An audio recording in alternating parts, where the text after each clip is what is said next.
बोधन में रक्कासपेट चौराहे पर एक खौफनाक हादसा होने से बाल बाल बच गया। एक आरटीसी बस ने सड़क के बीचों बीच बने हुए हाई मास्लेट के चबूतरे को टक्कर दे दी, जिससे हाई मास्लेट का चबूतरा पाश पाश हो गया और खंभा भी गिरकर बस के नीचे आ गया, जिससे तसादुम की शिद्दत का बखूबी अंदाजा किया जा सकता है। यह आरटीसी बस, जिसका नंबर TS16Z0251 है, हैदराबाद से बरहमेदक बांसवाड़ा वर्नी से होती हुई बोधन बस स्टैंड की सिमत आ रही थी कि रक्कासपेट चौराहे पर हादसे का शिकार हो गई। इस बस में करीब 20 से ज्यादा मुसाफिर सवार थे, जो कि खुशकिस्मती से महफूज रहे और साथ ही सड़क पर कोई राहगीर मौजूद नहीं था, वरना बस की जद में आने का खतरा लाक था। इस तरह एक बड़ा हादसा होने से बाल बाल बच गया। सवाल यह है कि इतनी शिद्दत से तसादुम हुआ तो इसकी वजूहात क्या हैं? क्या बस तेज रफ्तार थी कि अचानक बेकाबू होकर सड़क के दरमियान मौजूद हाई मास्लेट को टक्कर दे दी, या फिर ड्राइवर की आग लग गई थी कि बस पर इसका कंट्रोल बाकी नहीं रहा?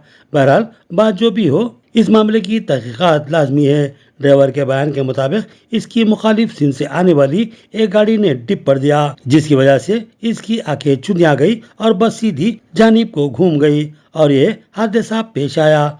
बस ड्राइवर ने यह भी बताया कि इसकी बस तेज रफ्तार नहीं थी, लेकिन ड्राइवर की बात काबिल कबूल नहीं हो सकती।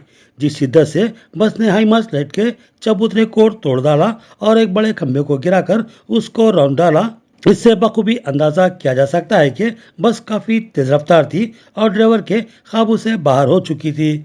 बहरहाल मामले की तहकीकात के बाद हकायक सामने आएंगे, वरना कल को लापरवाही गफलत मुसाफिरीन के लिए जानलेवा साबित हो सकती है। మనకి LED లైట్స్ ఉన్నాయి. నేను అక్కడ నుండి వస్తాను, వస్తే సడన్గా ఒక 2-3 టైమ్స్ డిప్పర్ వేసిండు. వేసేసరికి నేను కన్ఫ్యూజ్ అయిపోయినా. కన్ఫ్యూజ్ అయ్యి రైట్ సైడ్ తీసుకున్నా. ఈ బస్ ఎక్కడి నుంచి వస్తుంది? అక్కడ నుండి వస్తుంది, హైదరాబాద్ నుంచి వస్తుంది. ఎంతమంది ప్యాసింజర్లు ఉండే? 23. ఎవరికైనా దెబ్బలు తాగినాయి? ఎవ్వరికి ఏం తగలేదు దెబ్బలు, నాకే కొంచెం ఇక్కడ తగిలింది. తర్వాత నాకు కన్ఫ్యూజ్ అయ్యి రైట్ సైడ్ తీసుకున్నా బండి. రైట్ సైడ్ తీసుకునేసరికి లాస్ట్ ఎడ్జ్లో ఇది తగిలిందంట.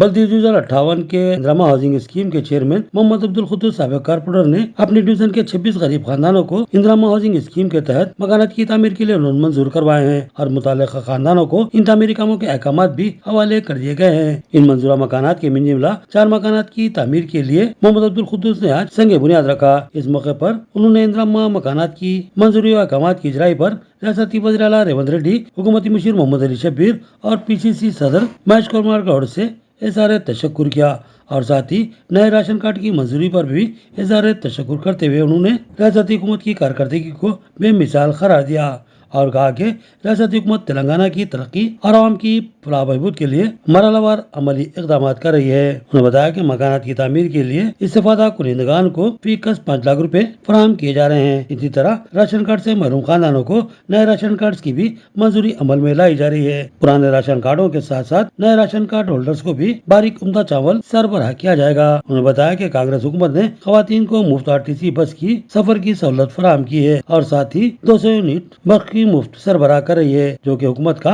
नाकाबिले फरामोश कारनामा है। इस मौके पर इनके हमरा M A जलील, असद बिन हमदान, मोहम्मद समी, मोहम्मद परवेज और दीगर मौजूद थे।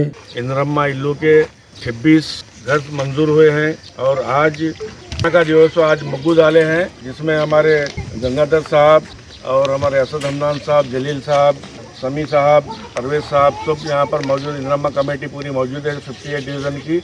हम सब मिलकर जो है सो पहले जिसको सैंक्शन हुआ है आमिना बेगम को हम मुबारकबाद देते हैं और साथ ही साथ जो है सो हमारे CM साहब का तहे दिल से शुक्रिया अदा करते हैं। हमारे इंदिरा कमेटी की तरफ से CM रेवंत रेड्डी साहब का शुक्रिया अदा करते हैं और सारे गरीब लोगों की तरफ से CM रेवंत रेड्डी साहब का शुक्रिया अदा करते हैं। साथ ही साथ हम मोहम्मद अली शब्बीर साहब का और महेश कुमार गौड़ साहब का शुक्रिया अदा करते हैं, जिन्हीं की कोशिश से आज निज़ामाबाद में इंदिरा इल्लू के बहुत सारे सबों से घर जो है सो गरीब लोगों को दिए जा रहे हैं।